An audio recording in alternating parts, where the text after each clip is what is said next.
Anak-anak 11-11-nya alhamdulillah saya sendiri. Jadi saya punya cita-cita dengan izin Allah ya, baca, tulis, hitung dan baca Quran di tangan ibunya sendiri. Ini saya buat dari anak pertama sampai anak nomor 11, sebelum meninggal juga sudah banyak hafalan surat-surat pendeknya di juz 30. Umur 4 tahun Allah panggil. 4 tahun. Ya. Nah, itu jadi dibuat kurikulumnya Mas. Nah, sampai Kurikulum ya. ya dibuat. Saya bikin sendiri. Bun, Ya. saya mau nanya ke Bunda deh. Siap. 10 Bun, 10 anak Bunda. Yang ada. Yang ada. Saya aja 3 Bun di rumah. Kadang suka bingung ngurusnya bagaimana. Kasih tips dong Bun, 10 anak yang ada, semuanya hafiz Quran. Apa sih tips yang paling utama yang harus dilakukan oleh orang tua agar anak-anak bisa menjadi seperti itu? Itu Bun. Bismillahirrahmanirrahim. Rabbi syrah li sadri wa yassir li amri wahlul 'uqdatam min lisani yafqahu qawli. Pertama memang tips ya praktis. Boleh Bun. Menyandarkan diri kita kepada Allah Subhanahu wa taala. Karena anak ini titipan. Jadi minta tolong sama Allah. Hari itu kok saya tiap tahun melahirkan. Jadi orang lihat saya itu kalau nggak gendong di dalam, gendong di luar. Anak yang paling dekat umurnya itu nomor 1, nomor 2, nama nomor 6 dengan nomor 7 dengan nomor 8. Nah alhamdulillah keempat-empatnya sudah selesai 30 juz dan ya secara umum Allah beri karunia berprestasi. Yang kedua, memang harus kerjasama dengan suami, ini penting. Alhamdulillah ada bapak dan ibu di sini hadir. Tepuk tangan buat bapak-bapak utamanya. Tepuk tangan bapak-bapak. Karena pemimpin dalam keluarga itu adalah bapak. Ya. Istri pada dasarnya yang mengikuti visi bapak. Dan alhamdulillah suami saya klop Allah kasih. Ya, dia sibuk dakwah, tahu-tahu dilihat sampai rumah anak-anaknya udah pada pintar ngaji. Masya Allah.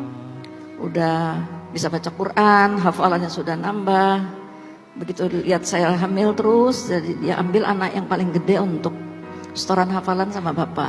Nah, saya sementara pegang adik-adiknya. Yang ketiga, memang ini tips juga ya saya kira penting Bapak Ibu, membuat peta kayak kurikulum lah gitu. Ada target-target, misalnya anak kita umur 6 tahun harus sudah selesai membaca Al-Quran dengan bacaan dan tajwid yang benar. Jadi dulu cita-cita saya sebenarnya bukan menjadikan anak-anak hafiz, tapi kepingin anak-anak jadi anak yang soleh. Masya Allah. Nah, soleh itu mencakup semuanya. Nah, Allah kasih ya kemudahan untuk menghafal Al-Quran. Ini juga sesuai insya Allah dengan perintah Allah dalam Al-Quran. Rabbi habli minas solihin.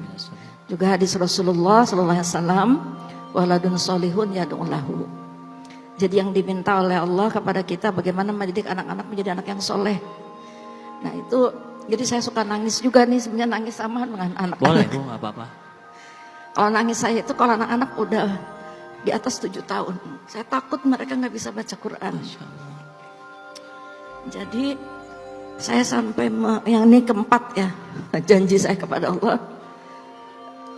Pokoknya gimana, jangan sampai anak-anak bisa baca Quran di tangan orang lain.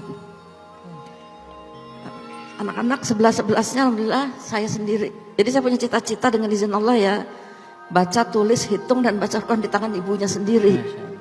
Ini saya buat dari anak pertama sampai anak nomor 11, sebelum meninggal juga sudah banyak hafalan surat-surat pendeknya di juz 30. Umur 4 tahun Allah panggil. 4 tahun ya. Nah, itu jadi dibuat kurikulumnya Mas.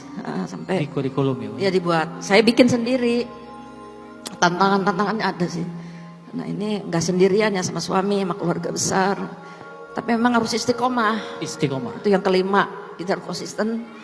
Kenapa bisa konsisten? Saya kira ini juga hadiah dari Allah Subhanahu Wa Taala, hidayah.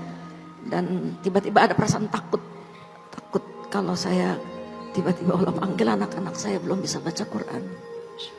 Karena Al-Quran itu penting sekali dalam kehidupan kita. Ya alhamdulillah kemudian Allah buka pintu-pintu lainnya. Saya kira ini insya Allah. Masya Allah. Boleh tepuk tangan sekali lagi, itu luar biasa. Saya kayak ngerasa ngobrol sama ibu saya sendiri, maaf ya Mas ya. Kayaknya saya juga kalau ngobrol sama ibu kayak gini. Tapi memang tips-tips ini, wah super semua Kak Danu. Banget. Alhamdulillah.